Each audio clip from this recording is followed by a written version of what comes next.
Okay, well, I think according to my clocks, we're just past 1 o'clock, so I think we might as well start. So, welcome everybody. Good afternoon. This is the Sustainable Agricultural Virtual Meeting.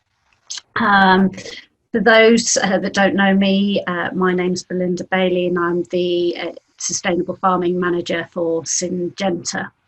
Just before I introduce our guest speakers this afternoon, I just need to run through some very brief housekeeping for the meeting. First of all, this will be recorded, and the recording will be emailed out to all attendees and then also published on our website after the event. During the meeting, if you have any questions on the presentations, please use the function of the Q&A button on the bottom of your screens. Please do send the questions through to myself, and at the end of each presentation we'll go through your questions. You will find that you have been muted and also your cameras are off, and this is due to the fact that we are recording this meeting. At the end of the event, along with the recording that we provide, we'll also ask for a quick feedback as well.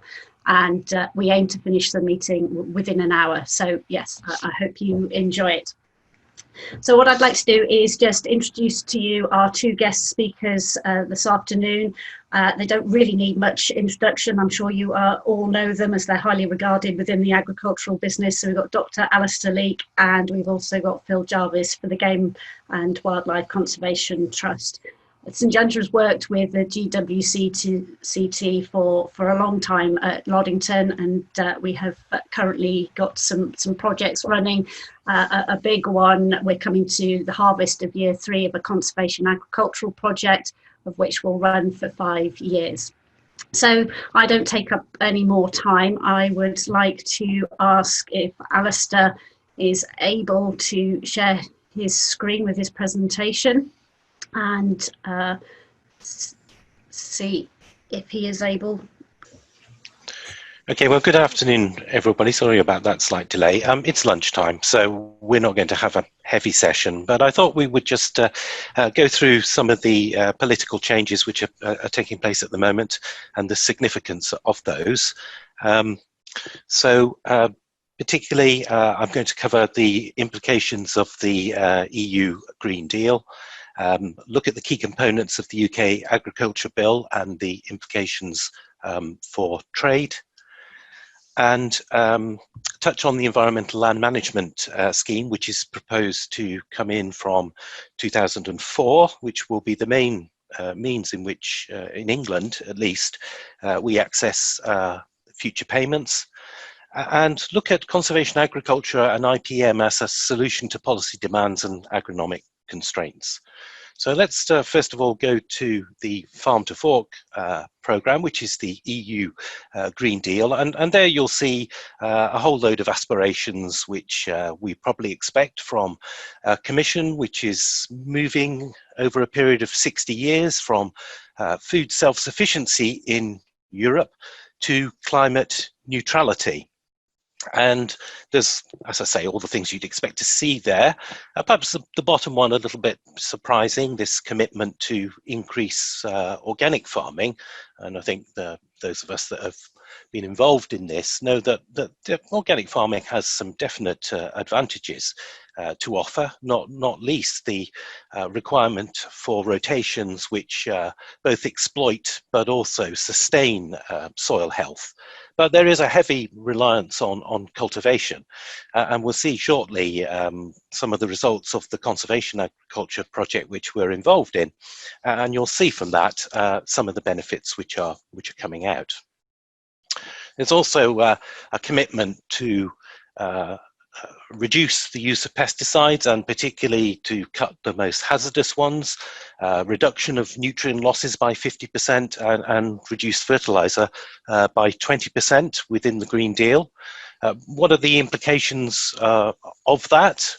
Well, I think we know that organic rotations tend to produce about 40% less output. So if you turn 25% of your land organic, I think the EU can expect to see a gross reduction of about 10% in farm output. That ignores the fact that some land, of course, is probably currently organic, but obviously very variable across Europe. A 50% reduction in pesticides, well, it depends what those pesticides are, I guess, but that reduction will probably result in a reduction in output, and I will be touching towards the end on the impact of the withdrawal of the neonicotinoids on our ability to produce rapeseed oil, for instance. I would consider that if you're taking a quarter of your land and making it fertilizer free, which is basically what organic is, one might expect to see a greater reduction than 20% in your fertilizer usage. And certainly we could do better with the way that we use our fertilizers. 50% in nutrient losses will be challenging, I think, but I think it's something that we should really aim for. And the next slide here shows the nitrogen response curve, and this, of course, varies with crop type and crop location. But you can see there that if you cut your nitrogen by 50%, the reduction in yield can be as little as just 12%. And I think if we bear in mind that about 40% of the carbon footprint of growing a crop of wheat, for instance, is embedded in the fertilizer, farmers have a really great opportunity here to look more critically at this. And I'm minded that Danish farmers who've had a cap put on them as to the amount of nitrogen they can apply have now become about 80% nitrogen efficient, whereas in England we're more like 60% efficient. Now Denmark haven't got it right from the outset, and in fact their ceiling was probably too low, and they've had to up that. They struggled to grow milling wheat and found they were having to import a lot more. But there's certainly a great deal more that we can do. And I think if we look at this picture of the watercourse, then we can see that there are negative impacts from excess nutrient usage. And if the government do pursue their policy of the polluter pays principle, then, well, they've made it quite clear that it's farmers that they are coming after first. So let's now move on to the key points of the Agriculture Bill here in the UK.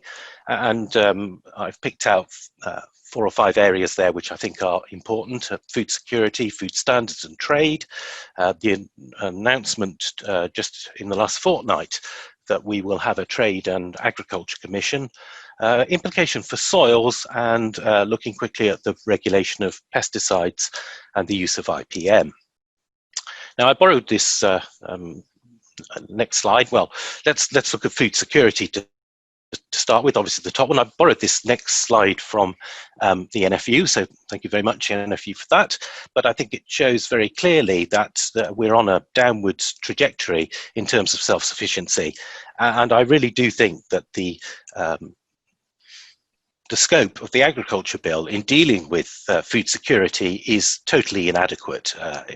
The original bill proposed that it should be reviewed once every 5 years and a report put to Parliament. I do not think that really is frequent enough, and certainly amendments have been made to it in the Lords, which will require greater scrutiny than that. The second area to look at is the food standards we observe, particularly in relation to trade deals that we might do with other countries. And we've all heard about hormone-treated beef and fluorine-washed chickens and so on. There is no equivalent of environmental and welfare standards included in the bill, and indeed the Conservative backbench amendments brought by Neil Parish, actually, who's well respected as chairman of the EFRA committee and obviously previously involved in the CAP in Europe, were actually voted out by the government. I'm pleased to say that the Lords are busy reintroducing many of the things that Neil Parish put forward that were voted out, and indeed a great deal more as well. But it remains to see whether the Commons will find the Lords' amendments more palatable than their own backbenches. What we have got the government to agree to is a Trade and Agriculture Commission, but I think I should say a few words about the scope of this commission, because on paper it appears to promise a great deal, but when you scrutinise down, I'm really not quite so sure. So this commission is going to be time limited and independent. It will have to report within 6 months of existence. The 4 areas of activity that it's going to focus on is to ensure no unfair competition and no undermining of high welfare standards. But then I noticed that it should also reflect consumer interests. And I seem to recall that those people that are largely in favour of free trade consider consumer interests to be based solely around price, and that what a good trade deal is to offer consumers lower prices. So I'm not so sure how that squares with higher animal welfare standards. There's a commitment to engage with the WTO to raise global standards to a higher level. I think that's really highly ambitious. Everybody knows that trying to change WTO standards, even when there's a large amount of agreement, is extraordinarily difficult. And the fact that our government alone might be successful in that seems to be very ambitious. And clearly, new export opportunities, especially for smaller business, is a commitment which, of course, the NFU will very much welcome, because it's in their interests of their members. But how that goes to deliver, I don't know. And finally, I point out that the Trade Commission recommendations are advisory only, and therefore the government is not obliged to act. I'll move quickly on to just say a few words about soils. I think if we don't find soils in the agriculture bill, we're not going to find them anywhere else, and they're really not being adequately addressed through this bill. This is despite the fact that we have a commitment in the 25-year environment plan that soil health should be improved. And I'm pleased to say, once again, the upper chamber has made moves to try and address this. Some measures could emerge through the Environmental Land Management Scheme, for sure. But DEFRA have sort of got themselves in a bit of a muddle here, because they've decided that soil is not a public good, but is in fact a private asset, and therefore should not receive public money. That's a very narrow-minded approach to take, particularly when you bear in mind that soils do determine to some degree our food security. So I think we need to be more pragmatic. Now, we're not saying that the government needs to put all public money in to support soils. I think that a blended model where we use both private and public, and indeed commercial money to support soil health. And many of the food processing companies are very interested now in the sustainability of their raw ingredients. And that means going right the way back to the field and looking and being responsible for soil health. So I think here is something that we need to move the mindset on. But environmental management may well be able to deliver some of these things, and I pay tribute to DEFRA here, actually. They said from the start that the design of this scheme would be done through full consultation, and I have to say that they have really lived up to that, not only with stakeholders, but actually with the wider community. And I joined a webinar yesterday evening in which is one of many which is being carried out this month with over 200 questions were asked by a fairly sizable group of people who joined that, and they certainly do seem to be in listening mode. And we have some idea of the structure now. We want it to be open to all, and this very much reflects Sir Doug Curry's Future of Food and Farming report, in which he advocated an environmental scheme which was open to all farmers, and out of that came entry-level stewardship, and out of that 70% of the land in England was at one stage in environmental stewardship, and we want to re-achieve that. We know the scheme is going to be structured into 3 different tiers. I won't go into the details, but basically the more work you do, the more you get paid. And there is a commitment to balance carbon and biodiversity, which is something I particularly welcome, because all of you will recall the last election in which we seem to have the main parties bidding against each other as to how many trees they were going to blanket the landscape with, which we know actually can be detrimental to biodiversity, and indeed it has been proven to be so. But we can be much smarter about this, and my picture there shows that, you know, if we were to plant a tree approximately every 20 meters in most of our hedgerows around the country, excepting of course that some open landscapes do not benefit by having trees, particularly for certain species. But if we were to plant one tree every 20 meters in each of our hedge lines, that would house 40 million trees around the country, which seems to me a much better way of achieving our self-sufficiency and our biodiversity aims than giving up 30,000 hectares every year under planting.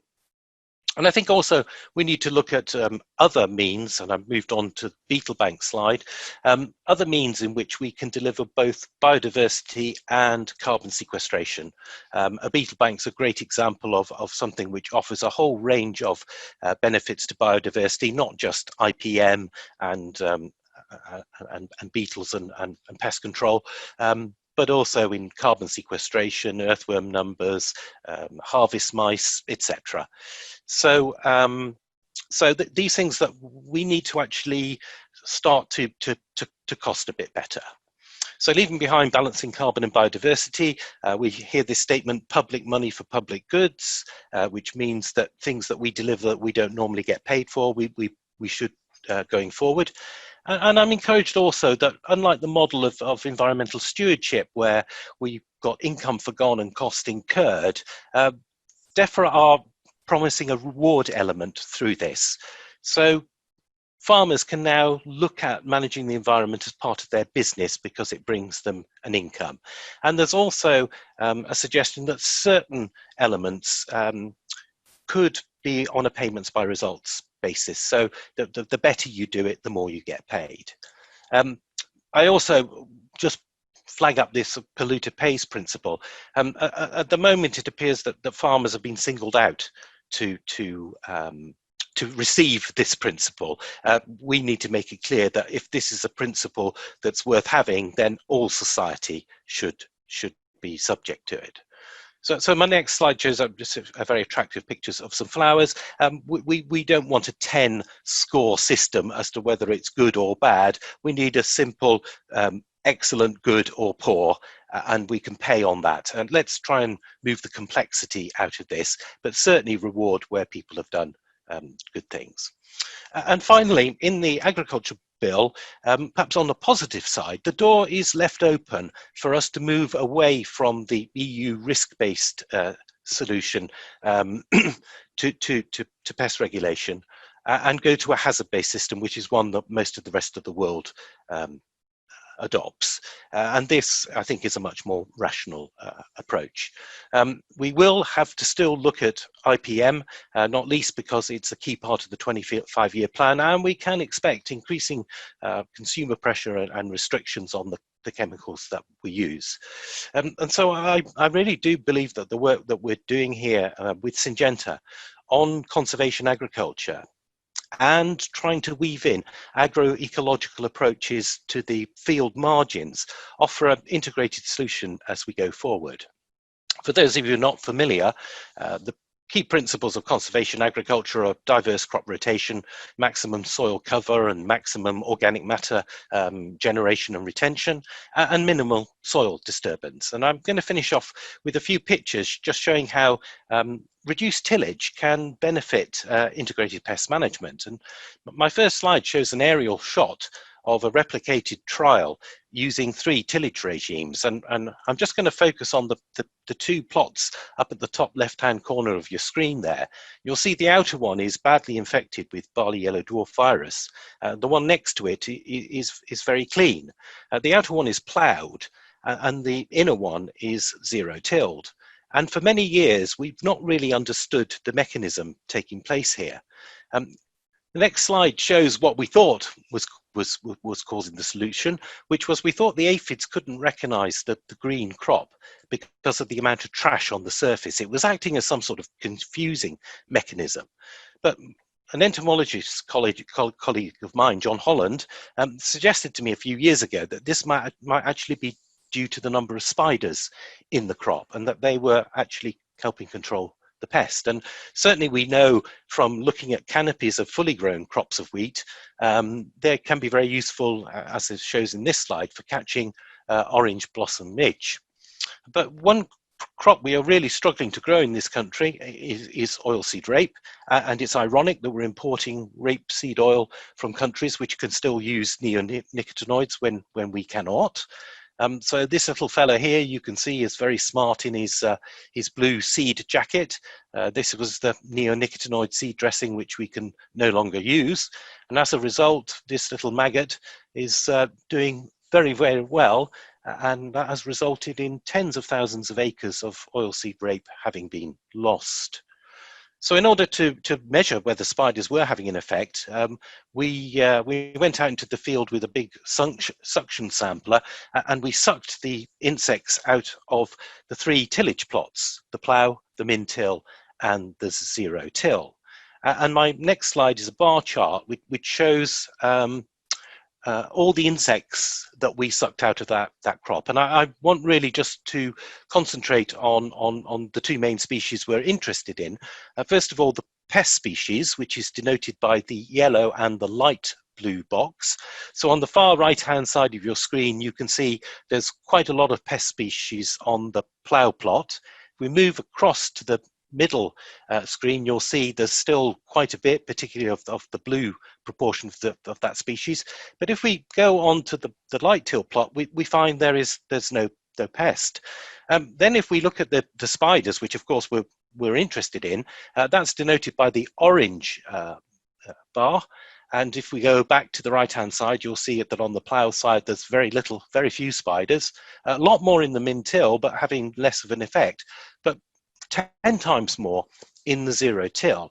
And this really does rather support our observations of barley yellow dwarf virus, that spiders can be very useful for controlling our crop pests. So this was a really great result, and of course we repeated the exercise the following year, and that year the spiders didn't turn up for work. So I think this emphasizes the problem that we have with IPM currently, and we need to understand the mechanisms much better. And when we do, we can perhaps start to manage our farms better to encourage those beneficials.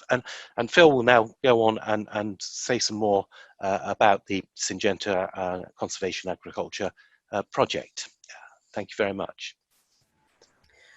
Thank you very much, Alistair. I think as I was trying to manage your slides, Max has been looking out for any questions. So Max, I don't know if we've got any. Well, we've only got one question so far. If I've seen there's a few late joiners to the webinar. So in the bottom of the screen, you can see there's a Q&A button. You can actually ask your questions as we go through the presentation. So if any late joiners want to ask any questions of Alistair or Phil, do feel free.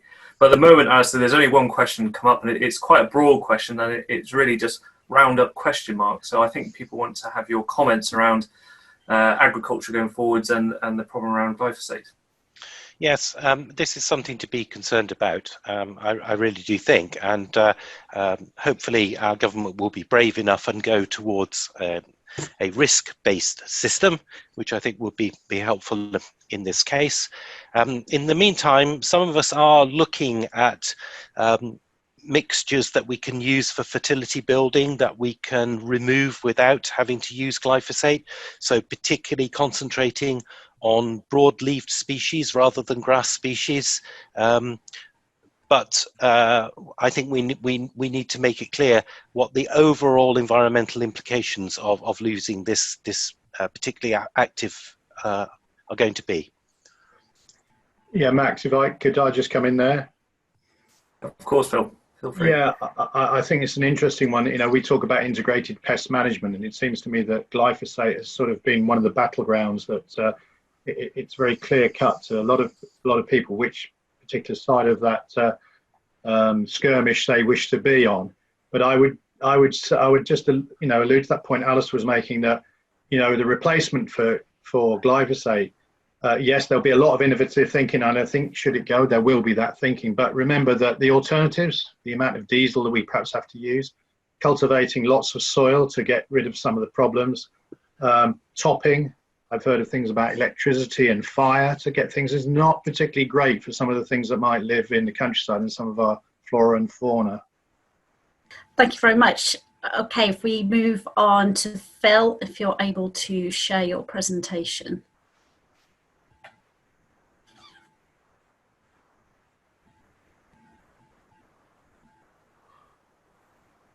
How are we doing? Has that come up, Belinda? It has, yes. So hopefully the presentation will be in coordination with as I speak. So first of all, welcome to this part. Lots of pictures in my presentation.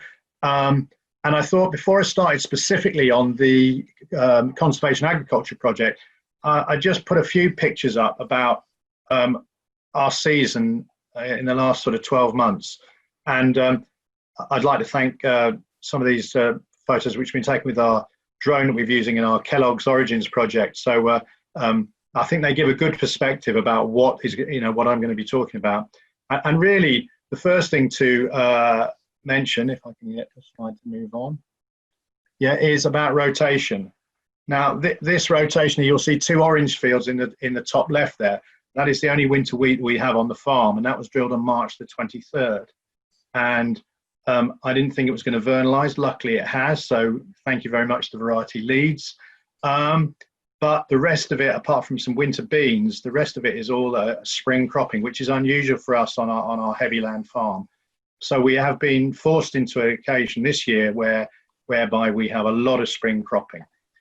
So if I move on to the next slide as well, and it's been a really challenging establishment. You can see behind the drill here, even in the end of May, we got the remnants of a spring, and I'll point one or two of them out on our land. So it hasn't all been plain sailing, but from a very wet winter to then a very dry period, crop establishment has been very difficult. If I move on to some of the shots, this was taken last week, and just to make the point that 85% of the farm is spring cropping. Now, the picture in the foreground, the field in the foreground, is not my skills as a drillman. It is actually some skylark plots, but it just gives you a bit of an overview of that spring wheat, that field. There's spring oats and spring barley in that view, but also you'll see lots of margins, lots of wild bird covers, things like, there'll be pollen and nectar mixes here. There'll be beetle banks across fields. But it also does highlight a few other problems that are remnants of the winter, which is a water problem here from a broken drain. And also, luckily some of our buffering of watercourses will make sure that doesn't become a huge problem. And we have had an opportunity this spring to address it. So that's what we're looking like from a farm landscape point of view. Also, if you notice around some of these fields here, if I can show you around here, are you seeing this pointer, Belinda? Yeah, okay. So, and you'll see around these fields, we've framed a lot of our fields with different mixes because you can see just in this top corner here as well, from work that we've done at the Alderton project, quite a few years ago, maybe 10 years ago now, we know that outside 7 meters of our field is potentially 20% less yielding than the inside. So we've framed some of our fields, yet we're still using the same inputs. So in a wet season when we've had lots of compaction, we decided that we'd frame some of our fields with a green headland mix. The sort of thing that we perhaps, some of us on marginal land might think is actually quite good because it can enhance a hedgerow and a field grassland strip with something that then is quite useful for habitat. And it's the sort of thing that could be used in environmental land management in the future. So this was taken probably in May. The next picture was taken a fortnight later. And last week, we've now seen that this green headland mix is really coming into its own. And actually, when I visited it yesterday, some of the Phacelia within it is in flower. So we're now going to start seeing its benefit to some of the pollinators and crop pest predators that we're really trying to encourage as well. But not only good for our biodiversity, but potentially helping me with some of the issues that I might have in this spring wheat field here as regards and using some natural resources to try and address some of those problems. So just a couple of other habitats and things. This is one of the herbal lays that Alistair was talking about in his presentation. And we have on the left, so this part of it is ryegrass and white clover. And this part of it is a herbal lay, so with lots of things like plantain trees, the net, and various amounts of clovers in there. And this part in the middle here is ungrazed. So this is an ungrazed, well, when I say ungrazed, apart from a few escapee lambs, which are quite difficult to keep in sometimes. And this part is the herbal, this is the herbal lay bit that's ungrazed. And we're looking at growth rates, we're looking at worm burdens, and we're looking mainly as well, when this gets reintroduced back into the rotation, about how great is its fertility building elements of it. And of course, this is one of the opportunities that will appear in mid-tier now and probably going forward into environmental land management, opportunities for farmers to try and make use of some win-wins. So win for the environment, win for capturing some of the nutrients, but win for their businesses as well, and weed control. So, and it may well be that the element of herbal lay here is one of the ones that if you don't plant many grasses in there and you're using the hoof and the tooth to do your weed control, then that may well help with some of our weed control. And then the products that we do use are much more effective when there's less pressure on them. So, you know, it's a holistic picture. And I'll point out, because this is a field of spring wheat, I point out because it's actually quite a good one. And the trouble with having drone footage, it can show some quite thin and open crops, and you know I'm going to show one or two of those as well, but we'll see how we get on.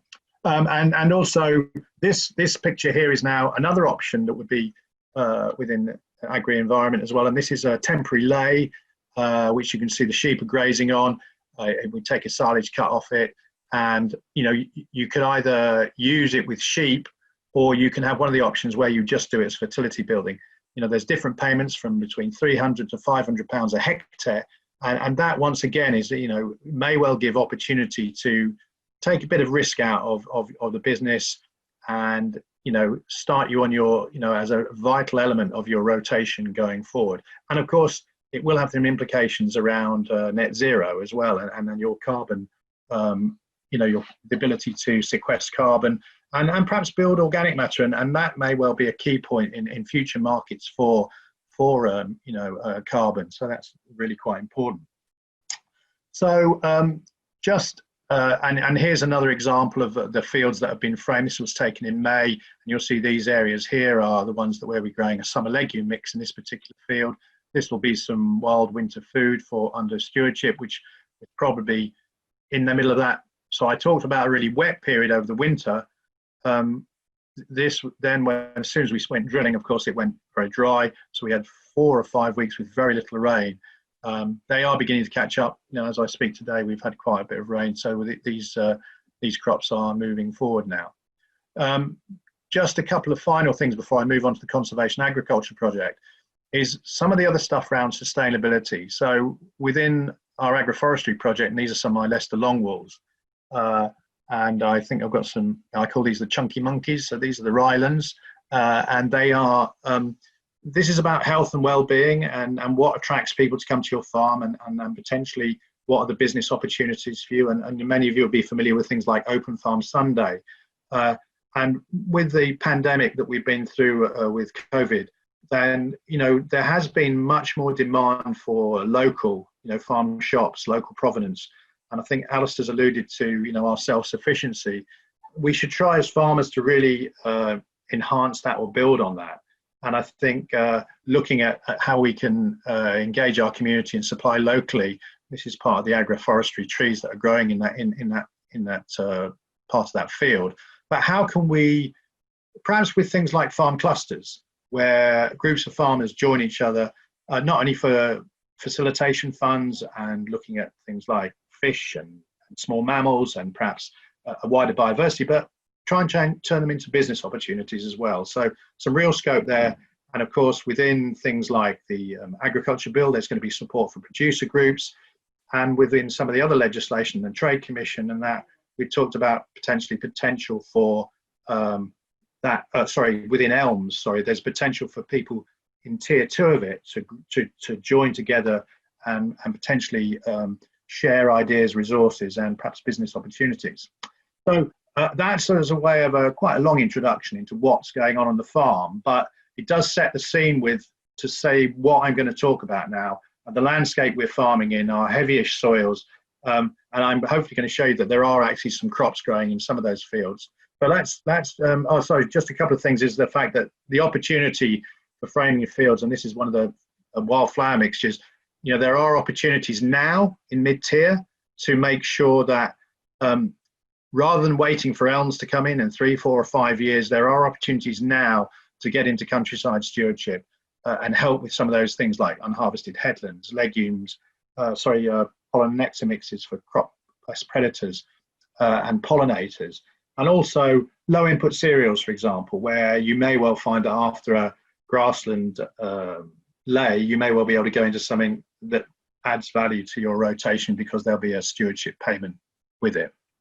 So here we go, Belinda. Finally, we get to the Conservation Agriculture Project, and here are some pictures or illustrations. So the farm at Loddington has 5 fields in these locations here. This particular field here looks like this. So we have a plough strip, min-till and light till. Here's some NDVI, so some light refraction, and the more green something is, the better the crop is. So you can pick out this particular plot, which was a plough plot this year from probably 2 years ago when this picture was taken. That is the basis of the premise for each field. And you can see in here, you can pick out some of these different colors across the strips where light refraction has picked up on some of those things. So this is one of the fields this year, once again, with a green headland that was just emerging when I took here. I said I'd illustrate some springs and some of the issues we've got. We've got 1 or 2 bits on our hillside here which haven't come very well because of wet holes. There is a planned wet hole there because that's a dew pond, so that's acceptable. But the project is looking at the riskiness of systems, the agronomy around it, field operations, productivity, the complexity of managing it, the profitability and its overall sustainability, because it's not just an economic sustainability, it's about how we look after our farming and food production in the future. So if I take the first one, I'll start with environmental sustainability. And once again, from the ground, this field looks as though it's quite even, but when I put a slide up here, you can see here that it is quite different. So this is the conventional system here, the plough system for 2 tram lines, the min-till system here, and then the light till system on the left-hand side. And just picking up on one of those things will be songbirds. So as you would expect, when you turn the soil over and you bury a lot of trash, you bury a lot of insects, you bury a lot of spiders' webs, and and these are birds sightings in 2 sites, ours at Loddington and down in Kent as well, where there's a second site. And most of these birds will either be meadow pipit or they'll be skylark. But you can see here quite low numbers in the conventional, more in the min-till, and rather surprisingly, not as many in the light till. So whether or not that needs a few more seasons data to build a picture. But basically, these 2 systems here, definitely better for farmland birds. If I move on now to second string of environmental sustainability, and I once again pull up the systems here. So this is the light till system, the conventional system, and the min-till system. And we look at earthworms, and then we'll move on to greenhouse gases. So on earthworms, this is year 1 and this is year 2. And if I put the systems underneath, so this one is the plough one, so that will marry with this system here, you'll see that ploughing is less. Once again, min-till does quite well and slightly less. And this is earthworms per metre squared. So, getting up to 700 worms per metre squared is a pretty good achievement as regards, because this is one of the opportunities as well. Getting air into your soil is crucial. That's where the plants start putting their roots down. Roots, whilst they will try and burrow through things, they like to go round things. So where there's air, they'll follow those down much easier. And if I then move on to year 2, you'll see once again a huge difference. So what's happening here? The trend is the same as this trend here, but this is in year 2, and this is probably down to soil moisture. So whether this is a very much drier season than this season, so soil moisture has a huge impact on earthworms. And so when we're doing this experimentation, it's very important that when you're counting earthworms and you're comparing it from year to year, you should really be measuring soil moisture at the same time, because if it's very dry, you'll probably find that your earthworms have gone much deeper, or you may well have lost a few of them. So once again, our sustainable systems tending to be better than our conventional systems for earthworms. If I briefly just talk about gas emissions, and we talked about multifunctional use of landscape, not only good for biodiversity, not only good for climate change, but also for producing food.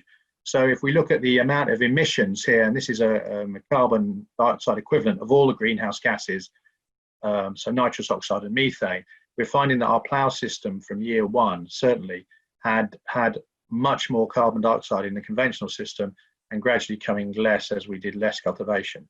The other thing to just bear in mind about greenhouse gases is that I rather thought that when you did the cultivation, that then says, well, you've done the cultivation, so there's your greenhouse gases for the season. But these are living, breathing soils. So as things decompose, as things grow, they are still emitting gases as the functionality. So you might have a very functional soil where things are being eaten in microbial activity. It will still mean there are things being released into the atmosphere. So what we really need to do is have a healthy soil that's still keeping lots of things in lots of greenhouse gases there, and perhaps increasing organic matter. I will just mention one thing about organic matter before I move on. I haven't put a slide up, but it's probably the area that I'm most interested going forward, in the fact that just a small increase in soil organic matter has a huge potential for keeping carbon and sucking carbon dioxide out of the atmosphere. So even a 0.1% increase in soil organic matter can have some great opportunity for farmers, especially if carbon markets develop in the future. Where the difficulty is actually how do we accurately measure these? There are lots of systems, there are lots of tests, there are lots of depths, and really how that's the area we should be making sure we sort of streamline for a comprehensive test that is easily manageable and easily comparable, because otherwise we get some confusing data. Having said that, we shouldn't spend all our time measuring it. What we should do is be encouraging the practices that we know work to improve organic matter. Right. Can I just ask you to clarify for yourself, in this project, what is light till, the min till, and the plough for everybody? Yeah, all of those things, Max. So that's a good question. So this project is being done on a European scale as well, with a site in France and a site in Spain. Thanks, Belinda, for just reminding me that. And if you look, their light till system, our light till system is probably the equivalent of their most heavy cultivation. If they do 3 things on their soil, they lose all their moisture.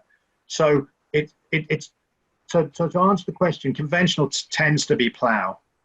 Min till tends to be a timed operation and maybe a drill cultivator, and the light till tends to be either direct drilling or a light cultivation in front of it.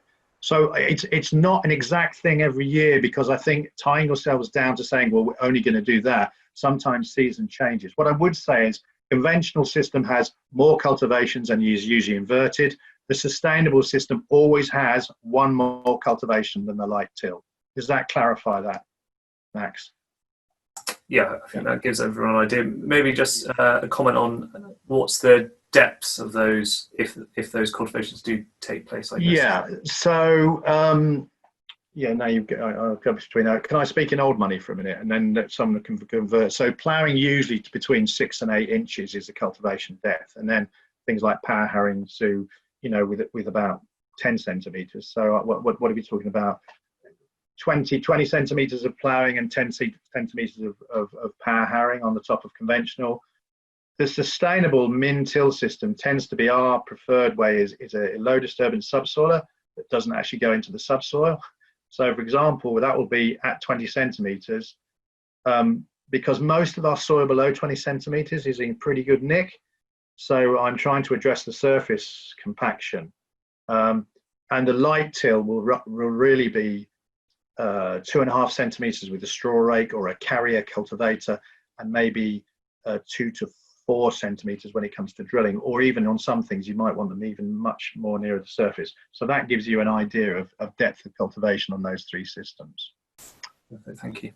Okay, right. So if we move on and look at some of the things that we found as well. So this is this year's crop. This is how the farm looked here. This next door's winter wheat that was sown in the autumn. This is some winter beans of ours, and this is some grassland, and this is our spring beans, probably a week after or 2 weeks after we sown them. And you can see that it looks quite open and dry. And looking at plant establishment on this project. So once again, conventional, min-till, light till, and looking at our establishment at Loddington. And if the blue is the plough, you'll see that in some cases the plough's held up quite well. But I just want to concentrate on these two, and just to say that it's very difficult to pigeonhole different cultivations into different holes.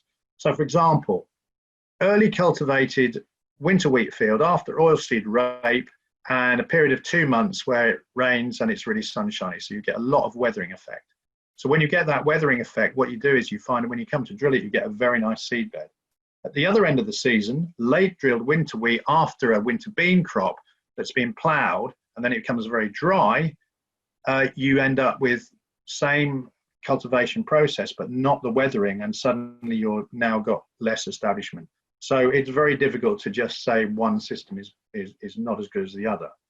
What we found in year 2 was we didn't quite get, as we got a bit more consistency there, probably because year 2 was a bit drier. So we're seeing that some of our min-till and light till in these fields here and here probably gave us better establishment than the winter wheat in this field and this field. I would just go back to year 1 and say that actually in this field, this year here, where, yeah, what's the word I'd use for that spring bean crop? Not very productive. You know, we sowed it, and yeah, some people, I heard the expression that when we combined it, it was probably to get rid of the embarrassment, because it never rained from the day we drilled it. So, you know, in any system, you know, the plough system did do quite well in there. But in the next couple of years, this year, certainly spring beans look a lot better. And but, you know, weather can play a part in that. So that's really looking at plant establishment. And, you know, we may well be looking as well in the future at whether we can mix some varieties up as well. So can we mix some, you know, Syngenta are already developing hybrid barleys and wheats, but, you know, what about mixing some group 3 or some group 1s together to try and make some natural selection and disease resistance, and sowing them? There might be potential in there to try and get some better plant establishment. So if we move on now to, so this is May 2020, same field, your beans are coming up now, things are beginning to green up, so the beans are greening up a little bit, crops are looking like they're growing. And once again, so we'll look at conventional min-till and light till, and look at yields now coming back. So obviously we look at the 2019 yields for some of our crops. So not a bad year for us at Loddington, you know, with sort of 7 to 8 tons of winter barley. You know, yield's not particularly great for oilseed rape, but I'd say in the current context of things, at least we had a rape crop where, you know, that we've seen that the issues around that, you know, and wheat crops really from 9 up to about 11 tons on some of the plots, with our average yield around the farm probably being around 10 tons. So and obviously down at Lenham in Kent on Andy Barr's farm, you know, obviously he's doing a good job there with some of those yields like that, and you dream of those sorts of yields. So obviously some quite good land down there. Although I would imagine he's quite prone to drought as well in that area. So that's the yield figures amongst our systems. And if we look at comparing between the systems, not a huge amount of difference. And I think the thing about crop yields is many of us judge how good a farmer we are by these. And actually, for me, it's not the most important factor. It might be down the pub of a Saturday night, but actually the margin is much more. And I'll say a bit more about the margin in the final couple of slides. But we're looking at, there's no point chasing yield. It actually, if it costs you such a lot of money to get there. So I think, you know, looking at how much your cost of production is and how much your margin is really important. Okay, so this is the spring beans a couple of weeks ago. And once again, we look like we've got a crop here. The spring wheat on here is looking a bit better. Actually, so is the neighbour's winter wheat, so it's made a recovery as well. But once again, the plough system, the sustainable min-till system and the light till system. And I want to just touch now on margin.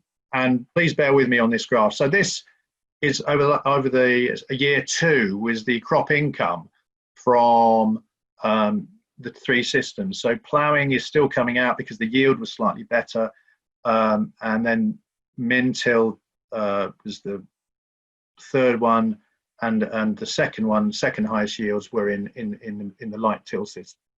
But once we take cultivation costs, so the margin after cultivation, we start to see a shift. We start to see that actually the money we started to save in our cultivations is now edging the light till system ahead of the plough system.